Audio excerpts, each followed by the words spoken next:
So, good morning, guys. This is Duke Rants. This is the part where they always stress me because they always tell me, make I introduce myself. And I know you Sabi do. You know Sabi yet? No, not Sabi. They don't know you.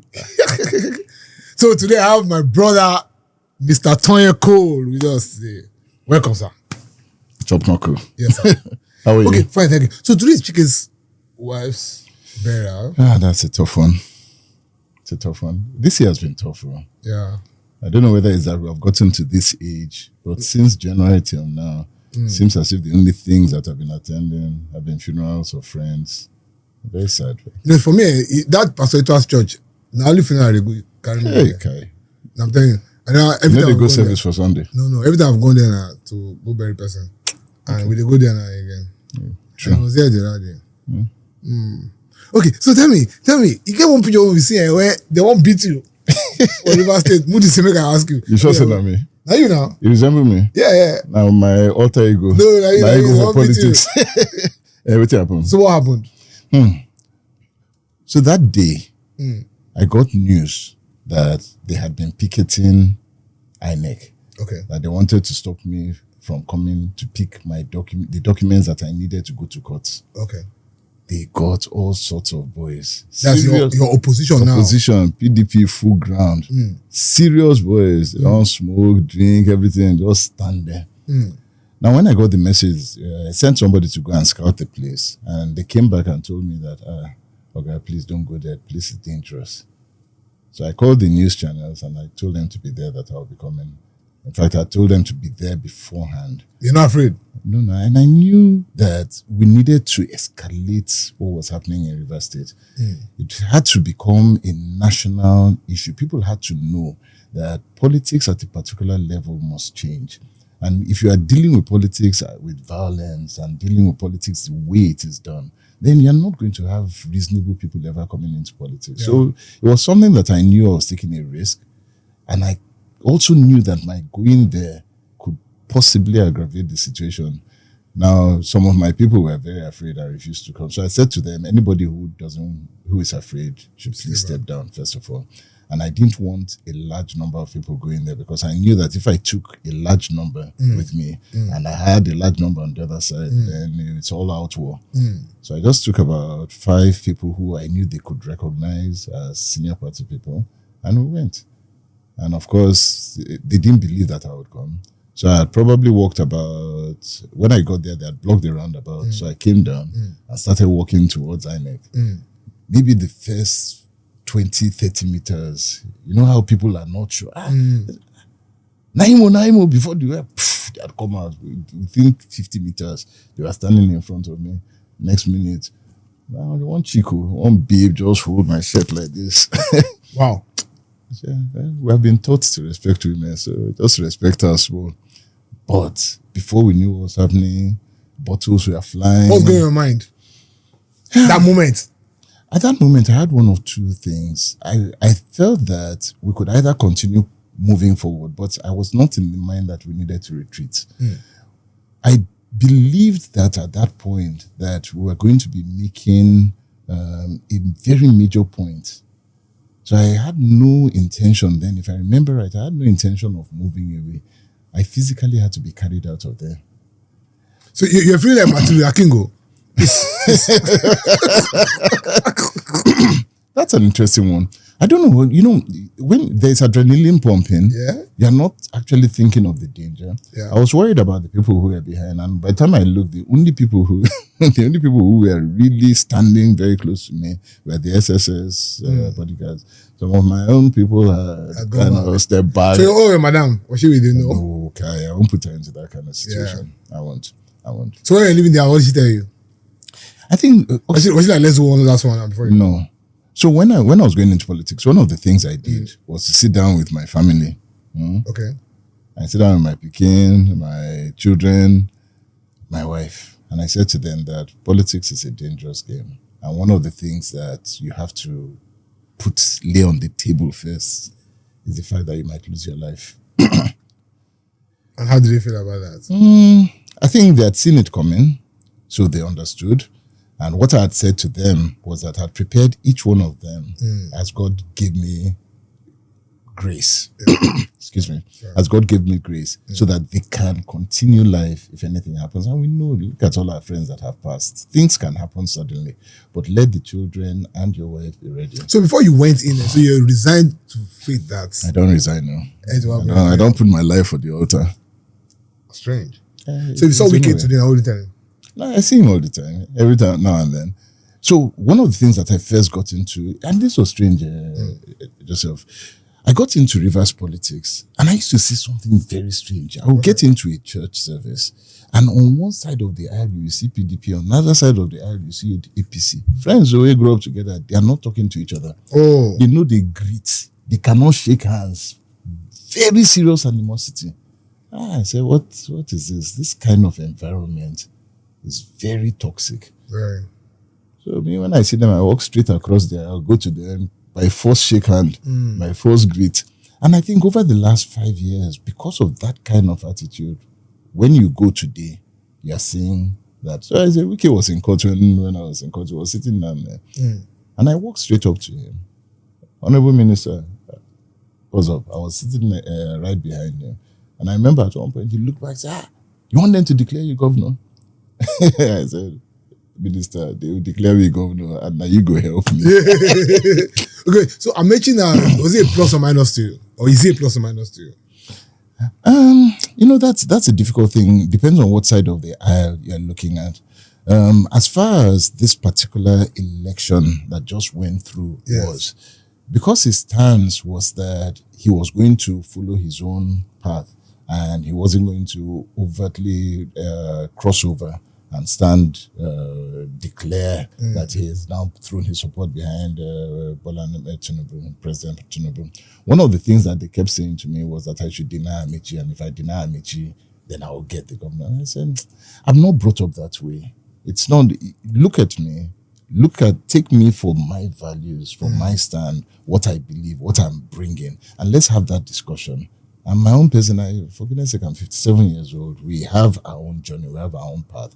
So if you come to understand what my issues are, where we're going, what my vision is, then I can work with you. But how do you now align that with the mostly illiterate electorate? Especially that of River State. Donald, being driven by Kekai. That's a good question. Gogoro. No, it's a good question. So one of the things that Donald Duke said to me, he was one of the people that I went to at the beginning of this journey. And Donald Duke said to me, he said, one thing that you should know about politics is please do not underestimate and don't degrade the people, the electorate. The fact that they don't speak the best English, the fact that they're semi-literate does not mean they don't understand politics. They understand the politics and the loopholes, and they know where all the cracks are, because this is all they've been doing. And so one of the things that you must do is respect them, listen to them, understand where they're coming from, because that's the only way you can navigate politics. They have been within the political space. All of these so-called illiterates have been within the political space for the last 25 years. If not more. My brother, they know more about politics than anybody else who is illiterate. So you have to listen to them. You have to learn from them. And those people have taught me a lot. So relating to them is not an issue for me. Okay, so you're going to go back? Oh, definitely. Where do you go? As governor?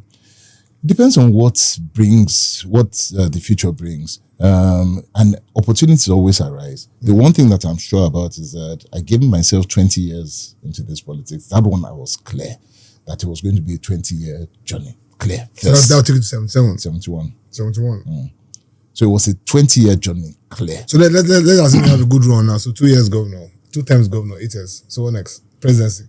So titles, one of the things that I've learned within this politics is that everybody goes for a position. And when they get to that position, because that's all they're going for, they don't know what to do. Let me ask you a very interesting question. So yesterday, Aswe. Very well. Okay. So someone called me and said, there's something going on here. That Aswe, there's a demography Aswe needs to engage very respectfully. Do you get? Now that demography is that demography of those women who go to Italy to do those things. Do you get? But those people are very influential. Right. Yeah, that's right. And then they impact the economy of those states in areas like hospitality, health, and all of that. And then they can also influence votes. You get so if you're in Asway, you see if you're with Asway to now, what would you advise him? Exactly the same thing, because you know. But wouldn't that look like we are No, supporting at all. One of the things that you will find out if you are serious about politics is that the voters card does not discriminate between whether you are Italy bound or you are Wall Street bound or it doesn't. As long as you are a Nigerian from that state, you have a voters card, and that your one vote matters. Now there are certain communities and elites, groupings that you have to engage. Now once you have engaged them, and then you win their confidence, then you can begin to talk about social changes. You can begin to talk about the kind of things that will bring them out of those things. And I found out, so River State has a peculiar area. While Edo State might be this part of it, but River State, you have a lot of the militants, a lot of the courts, a lot of the people who guide pipelines and all of those things. They're a community. They're an area that you must engage in. Wait. Before we leave let me put you on the spot right now. So Asway versus Olu. Two of my friends. Say all of us go KC. Yeah. Asway, at the end of the day, both of them have very strong traits. And each one of them has something unique to bring to Delta State. If I was to vote, I'll vote for either of them.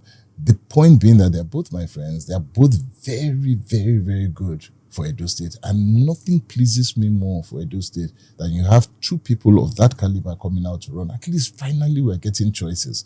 So, but the so-called choices that we've had now have been disappointing us. Esi Kogi, Akwa Ibom to a large extent. I don't know about those kind of choices. There's something because they have your kind of background, they have your kind of. I'm not sure that they do. And well, maybe not the other one, but the one in my own side of the country. You get. How much of a disappointment was it? For me, phenomenal. Oh, okay. Why?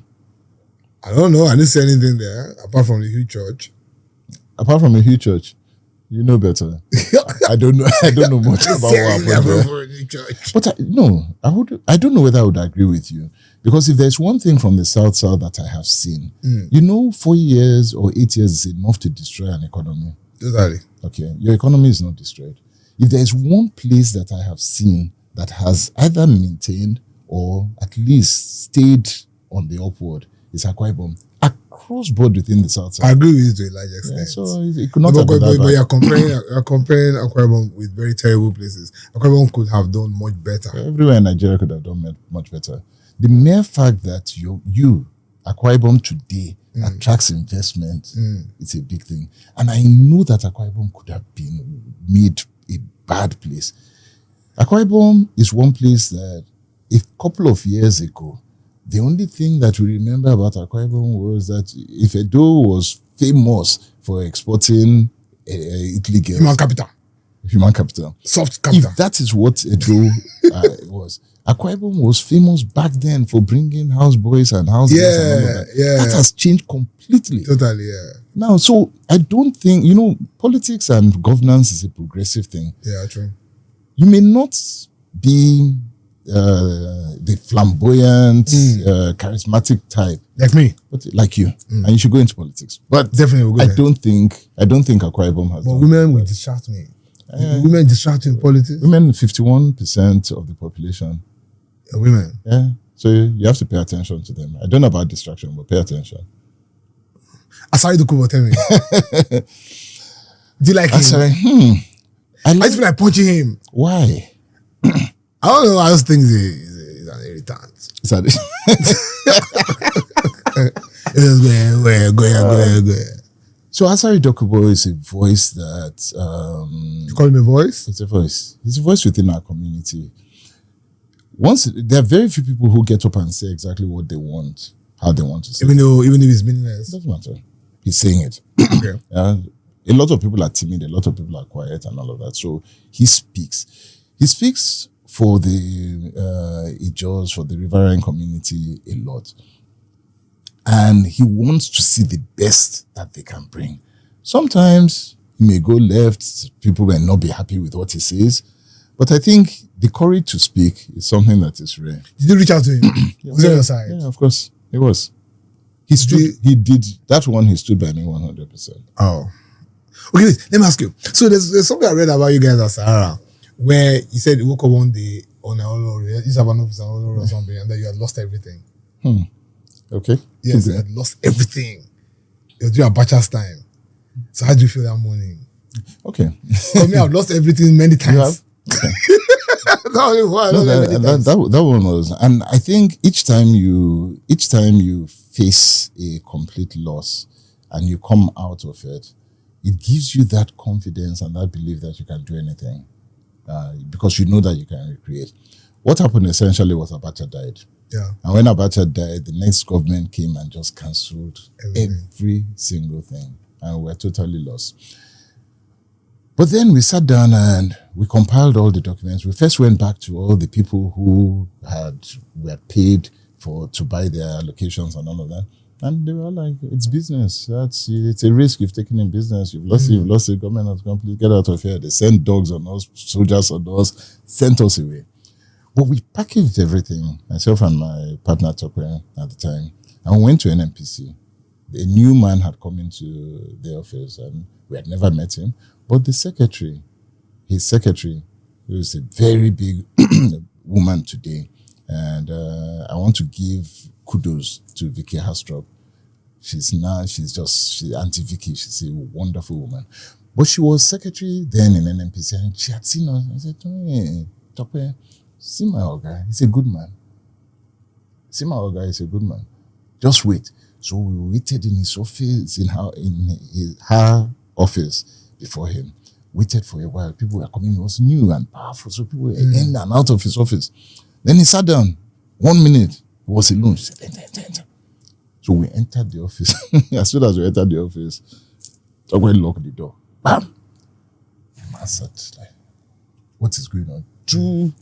Okay, my size has not changed. My partner was big at the time. So two young 32-year-old people just coming into the office, locking the door. And we just said to the man that, just give us 2 minutes, 3 minutes. We'll tell you what we have to do. And after that, leave it. That's the power of an elevator pitch. Just know exactly what you have to say. Yeah. Because if they lock you up after that, that's your business. Yeah. But we went in, put it down, and he said to us that, you know what? After we told him the story, he said, okay, leave this file with me. Go away. Come back in a week's time. I'll have an answer for you. The first relief was that they had not arrested us and that we had been told to go and come back a week later. And we came back. He did his checks and he said, when we came back a week later, he said, I've asked around about you boys and everything I hear is good. And so this one, it's a presidential directive. They've all been cancelled. We can't do anything about it. But I will do everything that I can to see how we can keep you going and restore you in business. Within a year, I think this was Abdul Salam's time. So Abdul Salam was there for about 18 months or thereabouts. But within that period, everything that we had lost plus more, we had gained back. What's the background? Architecture, so why educational. Oil and gas, I always... Did your father have any role to play with it? At all. Sure. 100%. Man, no man. My father did Your not father was even very powerful at some point. But my father had no idea what I was doing till I was about 38, thereabouts. And all. My childhood was a very interesting childhood.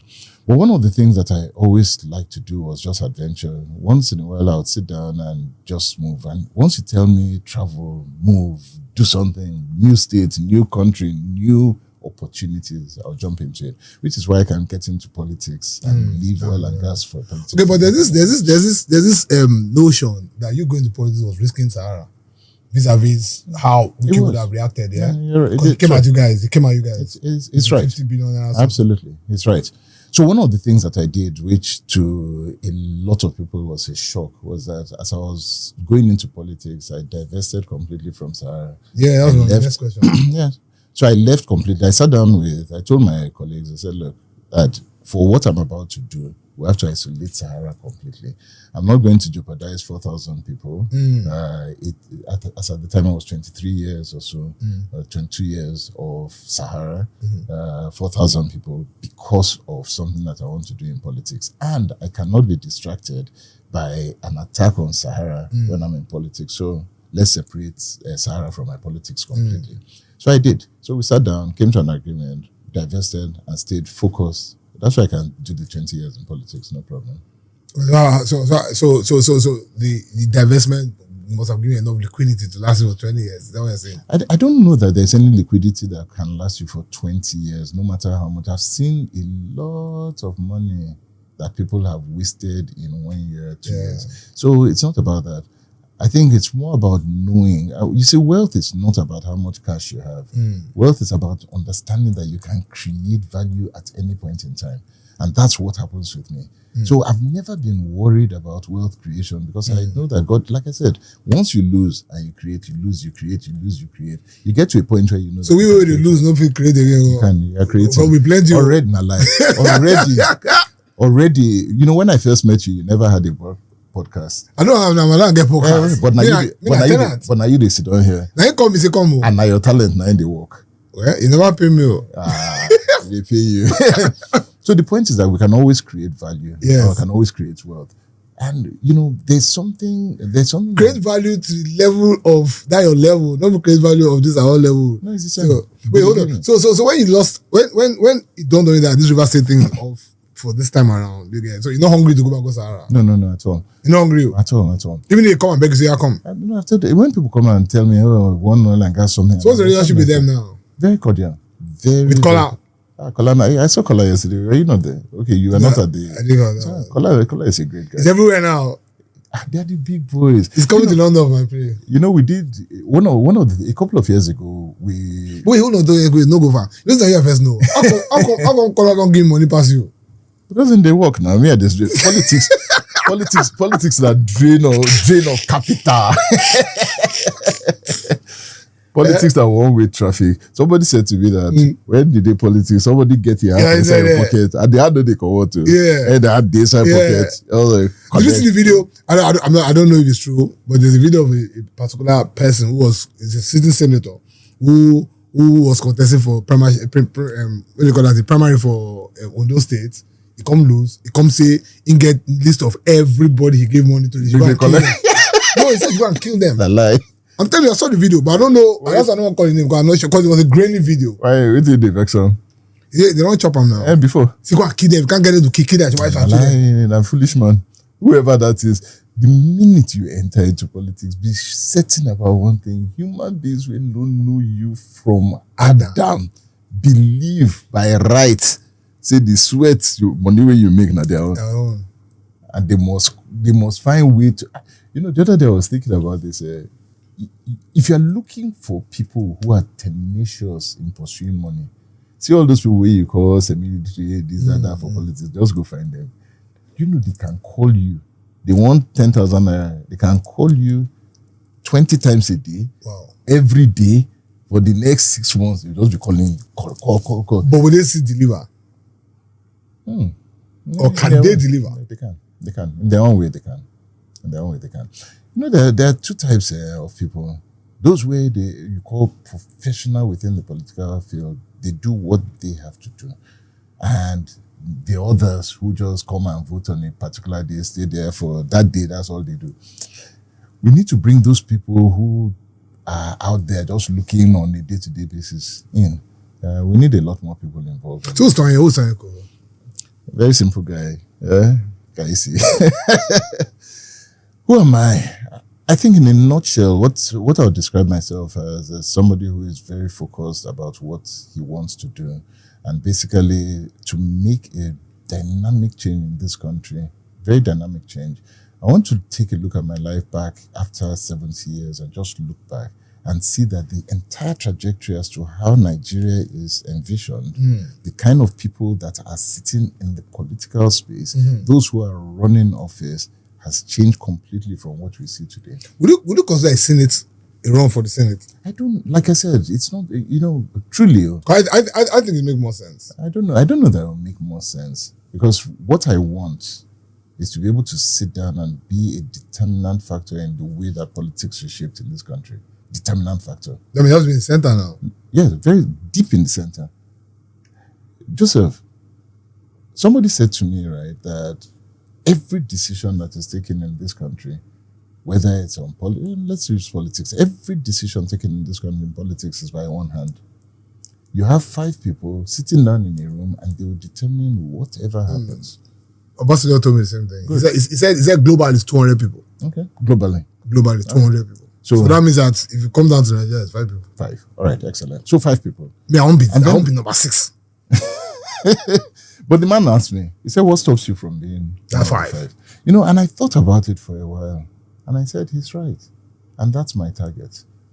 At the end of the day, the only way that you can shape for the next generation and ensure that the right kind of people, or the people that you say, oh, you want to see, it's only when you are a voice inside that room. And believe me, as God is my witness, by the end of this, my political journey, when they mention 1, 2, 3, 4, 5, I'll be. Now, it's almost like a secret, nobody knows who it is and all of that. Me, I'm telling you straight off that I will be one. So just know if there are 5, you know that. I'd like for you to be there. I'll be there, don't forget. So any scandals? Tell me, scandals. Scandals, no. But you get one before. I'll be young people. That's a for America. No, the guy decrease. I beat you that time. No, that one will be scandal. That one a part they put your picture of national inquirer. But guess what? That was part I was very proud of you. No. Because I go CMS, go by national inquirer. Come see, I see my brother for national inquirer. Inquirer na Nigeria people. No, international one. Yes. Correct. You know, those that are the time where I was just coming into politics. And as God will have it, publicity for politics is very good. I remember Shola sat me down one day, he said, no, was it? Yeah, or was it Lai Mohammed? One of them, sir. I think it was Harry. Tonye ugly, no matter.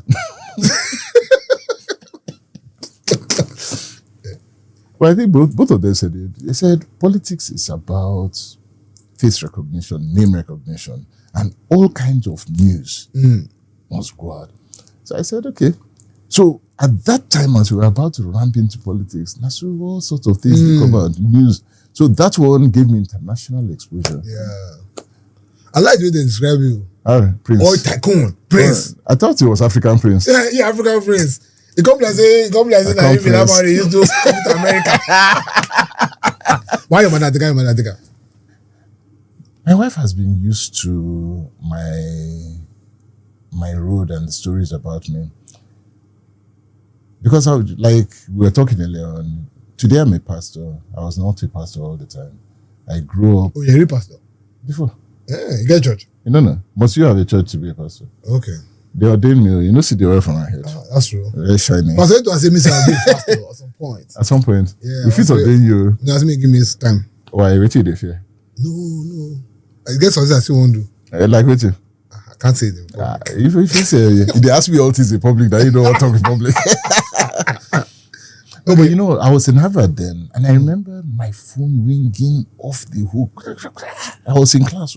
What's going on? So as soon as I had the break, I came out, and the last person that had called me, I dialed the last number, and it was my friend, F01. So when I called, I said, hey, what's up? Because Ayo does not call me normally. Same one, the one that sell clothes. The one that you best friend. Okay. We're schoolmates. Yeah. He said, have I checked the news? I said, which news? I said, check the news. You have to call Sylvia immediately before this news gets out. I said, what news? He said, go and check it.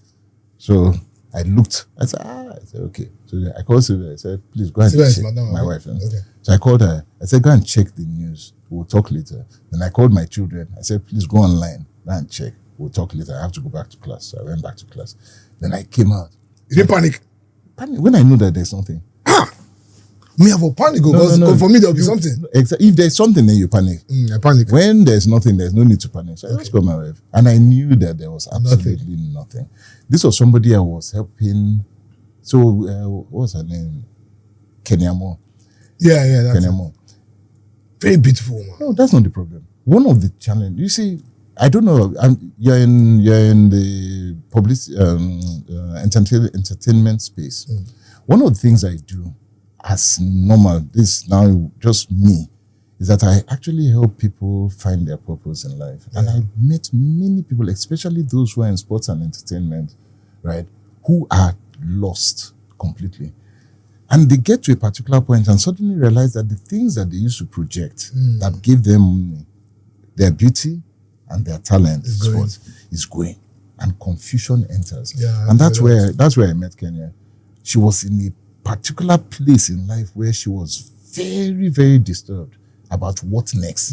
Her career was coming towards an end, and she had not planned for what was in the future. And I met her here in Lagos, and I started asking her, what are you planning? What's your future? Where are you going? I didn't know who she was. I didn't know anything about who she was when I first met her, but that was where my spirit was leading. And when I spoke to her, the way I spoke to her about it, it caused her to begin to rethink her life.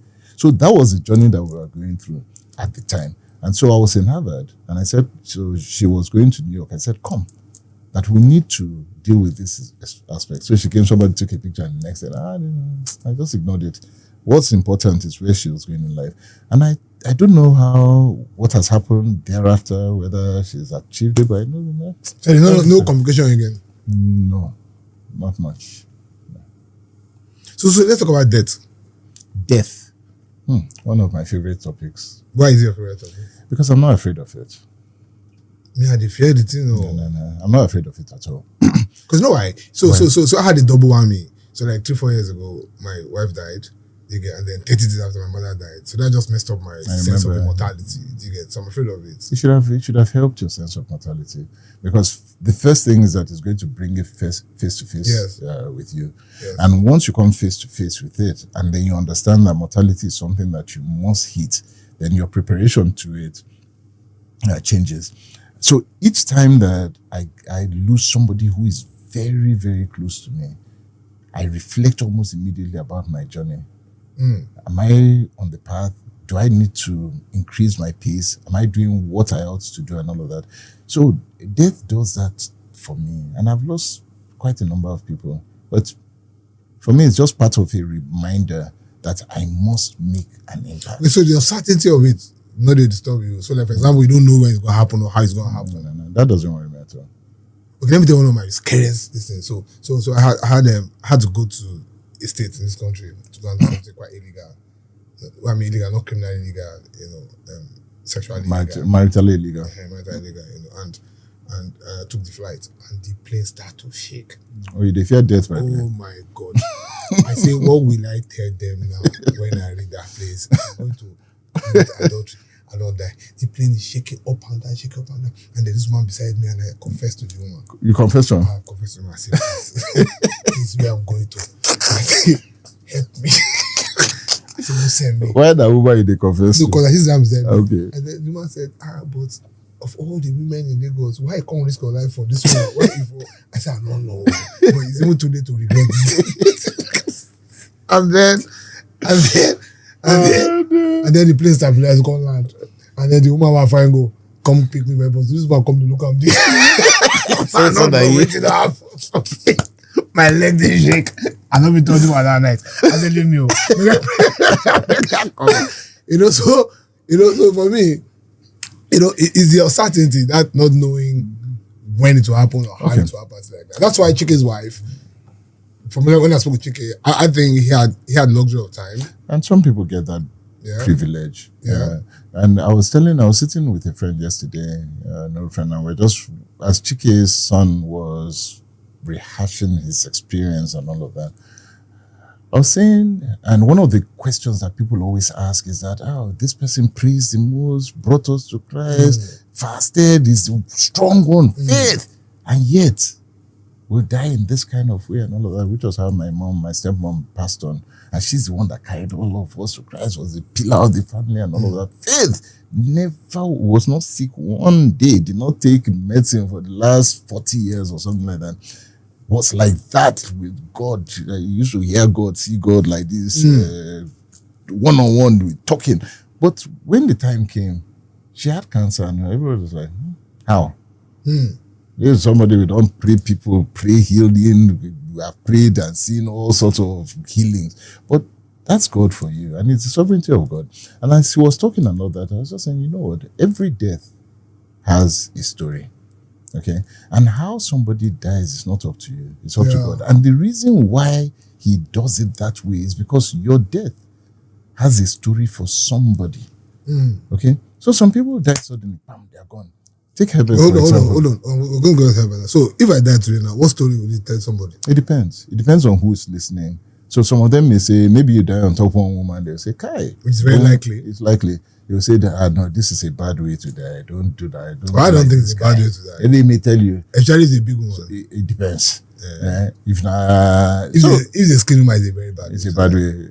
And the women will abuse me finish now. But the skinny women will feel that it's a good way to die. Yeah, because to help to publicize their matter. Please, maybe you need to change. Yeah, so how about conspiracy theory, faith? Where do you stay with it? So I don't follow rumors much. Remember I was telling you that, anyway, I don't follow rumors much. What I know for a fact was that Herbert had a path, he had a story, he had a vision, he had a dream, and he pushed it hard. What I also know for a fact is that very few people had any knowledge as to the scale and scope. Not me, not his parents, not his close friends, the scale and scope of what he was doing. What I also know for a fact is that the way he died amplified by far everything he was doing. If he had died any other way, cancer, slow death, jogging, I just had a heart attack, everybody would have said, okay, I know somebody who died this way. I know somebody who died that way. Death in itself, by the manner with which he went, as painful and as tragic as it is, abrupt as it is, probably immortalized him in the minds of everyone. And so that's how God works. We don't understand the sovereignty of him. But he probably looked at the story for whatever it is and decided that, you know what, a Herbert story in Nigeria for generations to come is best told through this kind of tragedy. And that's fine. We accept it. God must have been a very good scriptwriter. You are a beautiful scriptwriter. You know, you never start. So do you have any Herbert story? Because when Herbert passed, it's not like, just spoke to him on Wednesday. Why is he speaking on Thursday? We all do. And they put a national text messages. You know? We all do. What's your own? We all do. Several. Last week? Okay, let's talk about the week before he died. Yes. So I called him and I said to him, so two things. So first, to give this story, I have to give a bit of context. Yeah. So I'd gone to Herbert during the election and I said, look, Herbert, we're all from River State. We need to take this election seriously. Herbert said to me, he said, Tonye, you're my brother. Eh? He said, if you want to win this election, you have to lose every desire to protect your name. He said, the kind of people that you are dealing with, they don't care about integrity, they don't care about name, they don't care about anything. So just lose everything. You must be willing to be called a killer, a drug dealer, because that's the only kind of people that you're dealing with. But if not, it won't work. I said, Herbert. He said, if that would not work in this election, it will work down the line. But for now, he said, for now, just leave it. So anyway, everything finished. So I called him. So I said, all right, Herbert, it's time for us to talk now. We have to start planning for the next one. Because we know where we are going and we know what we're achieving and we know the kind of stories we're bringing. And one of the stories that I'm trying to bring out is that there must be a choice. You must be able to look at people and say, okay, this is you and this is you. If we look alike, then there's no choice. And people must be able to decide that, okay, I'm tired of this one. This is where I want to go. All right, so that's it. So I called him. He said, okay, we're now ready and all of that. I'm on my way to America. Once I come back, the week I come back, I should be back on Wednesday, Tuesday or Wednesday, I can't remember. So when I come back, let's begin the plan, the journey. We have to put money aside for this. We have to begin to identify who are going to be part of this journey. And we have to begin to plan it. We've done the first couple of years where we're just learning the ropes. Now it's time to attack the problem. So that was the plan. It didn't happen. So you cried? For Herbert. Some people cry for different reasons. Some people cry because they hold their money. It's all right. You know, death for me is, so crying is not, because I accept death. So it's not a transition that would break me down, especially when I know where you're going. But yeah, I was deeply touched by his passing and his parents. So where were you when you heard? At home. At home, how did you react? I was about to go for Ruth Osime's birthday. Yeah, I was there too. I was about to leave I for didn't see her. you. I was about to leave for her birthday. Did you give invite? Or you just rough? Yeah, the crash party. No, so I was about to leave and I was sitting down trying to get my wife that, Sylvia, let's go. And my wife, some days she wants to go out, some days she doesn't want to. And that was one of those days where she wasn't so sure she wanted to go. So she was still trying to make up her mind, should we go? So we're just sitting down. One of my uncles had always told me, before you go to any party, make it just sit down for house chop first. Make it go there. So we were sitting down and I was just about to have dinner when I saw the text and I was like, no way. So she said, what? She saw my face change. What was in the text? I don't know. It was just one of those, something on social media. So the first thing I did was call Herbert's number. It was switched off.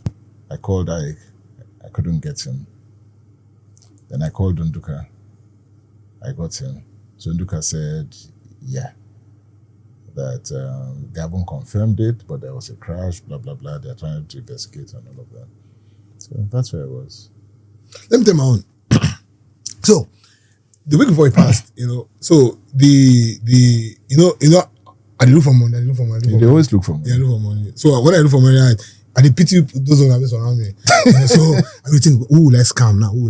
So I'm scrolling down my phone, let's scam. Because what they about says is that, so I see you now, what value can I tie to you to collect money from you? So I just saw Herbert. Do you get? I saw Herbert's numbers. And then I saw Wigwe University.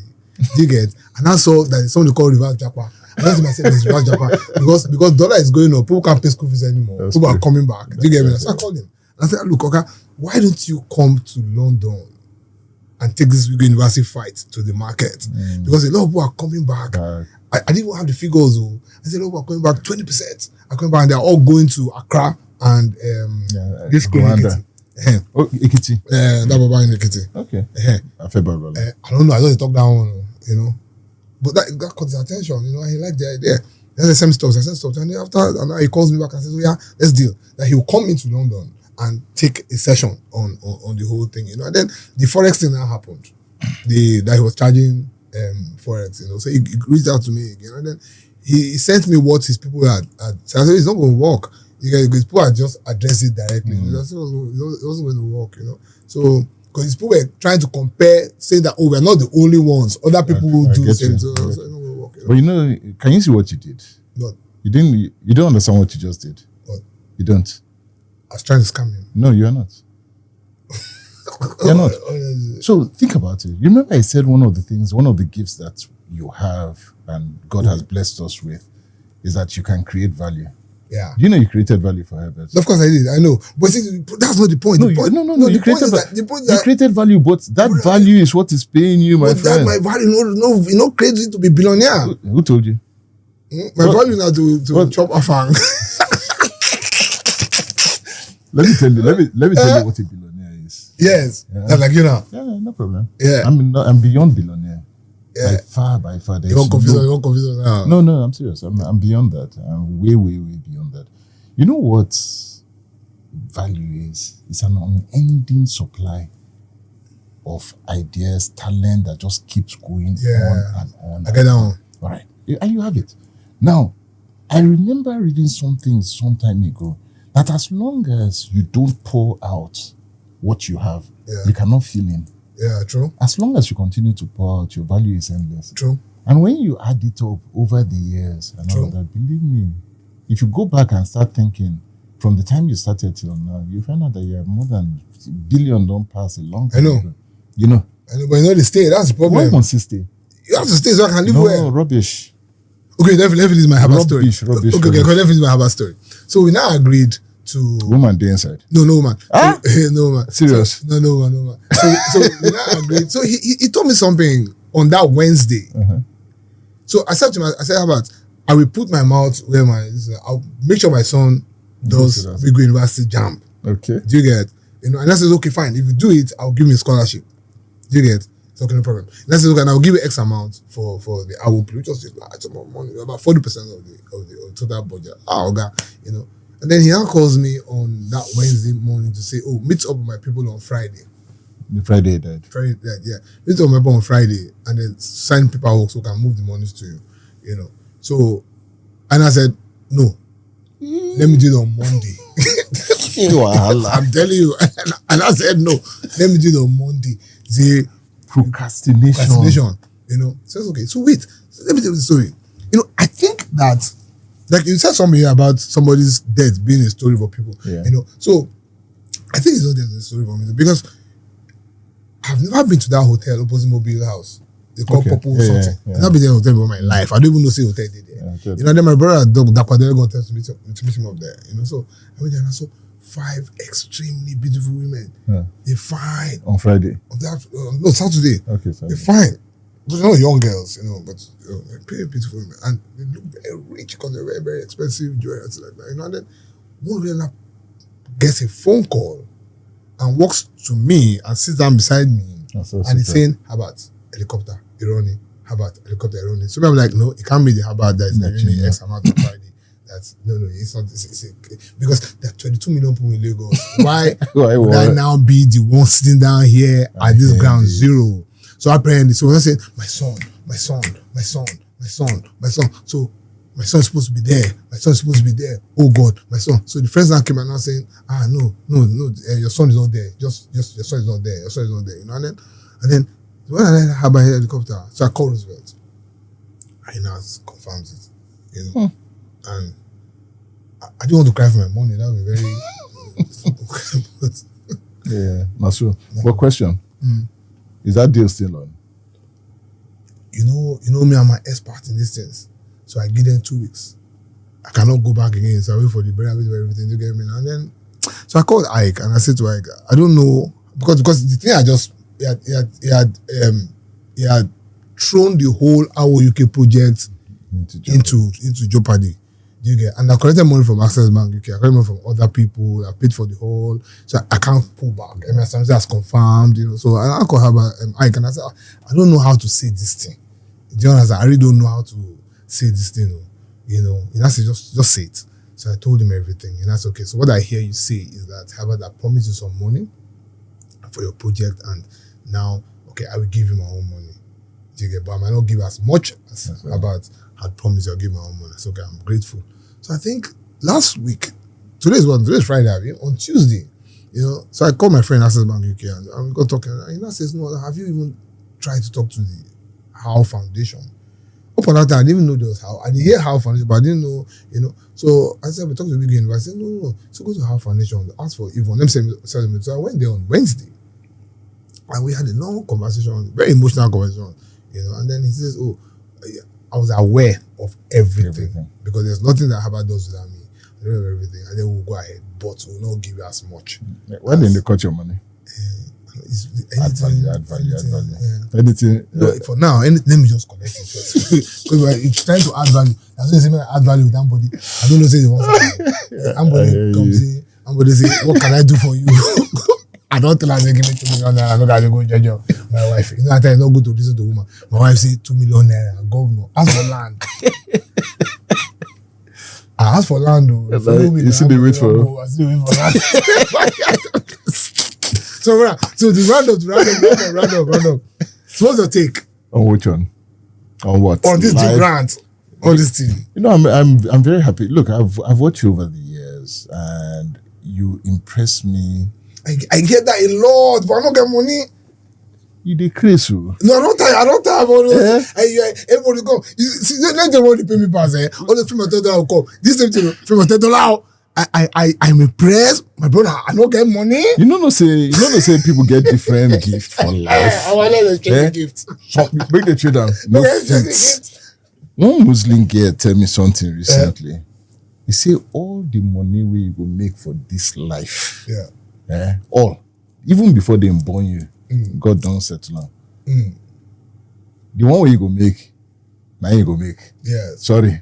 Yes. The one way I go make go pass the one way you go make. Yes. The talent where you get pass the talent where I get in different ways. But I believe that God has set each one of us on our path. Yes. And once you find that path, just stay with it. Yeah, true. God has given you a path, and it's a unique one.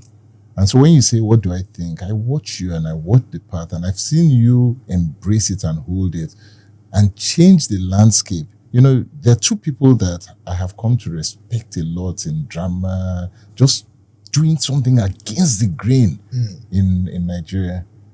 And that's yourself and Bolanle Austin Peters. And both of you have shaped an industry and I don't know how long God is going to give you. You're afraid of death, but so I don't know how to put this. But let's assume that you die today after this. Just assume. No, I'm not cursing you.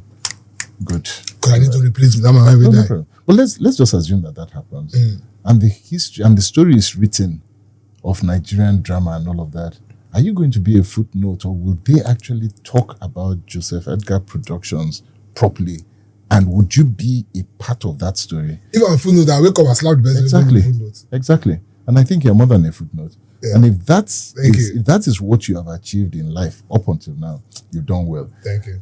Can you go further than this? I think so. I think you're doing the path that you are on. For a whole generation, you have your own, you embrace your own self. You're honest, you're authentic, you're not afraid, you confess your sins in public, and people pray for you. And hopefully one day you will look back at all of this and you just say, this, which is what happened to me. I just looked at my life. So I was going on one path and looked at the other way. And I said, you know what? This way of adultery and cheating and all of that, it's not worth it. Let me focus on the other way and focus straight. And I think once I made that change, my life accelerated by far. I don't know maybe where you get your own inspiration through the adultery and all of that, but I believe, okay, it's not adultery anymore, so it's now fornication in your own case. Whichever word it is. But whatever the case is, I think what is most important for you as you're moving through is just don't keep God far away from you. And I believe in everything that I hear underneath your story and your soul and all of that is an appreciation to God for what he has done for you. And I believe that that's good enough. Thank you so much, Mr. Tonye Cole. It was a brilliant conversation. And I want you to be the first to know that I'm branching into porn. Which one? This nolly porn thing? Nolly porn. It not go fit you. It not need to fit me. I want to shoot documentary on porn. It not go fit you. That one I'm sure, but you go look at them and say, nah, this one no fit you. Okay. There are two roads. When you reach that road like this, you go look this one and you say, where this one they carry you to? There's a point of no return. You just follow this one. The path that you're on, follow it. It's a better path. Okay, thank you. Okay, so this is part of the whole thing we are going to enjoy. So you could say, I should say, everything has been discussed here. Do you get? Is my personal something. You know, concern movement studio. Then if you so anybody won't catch anybody, come catch me. Every time you talk, you catch him, not be me talk him. Do you get? I'll see you guys next week. Thank you. You sure say no concern us? No concern there. You no concern there. But concern me and you. We know the fear. You know the fear. Thank you so much, sir. God bless. I appreciate that. God bless you.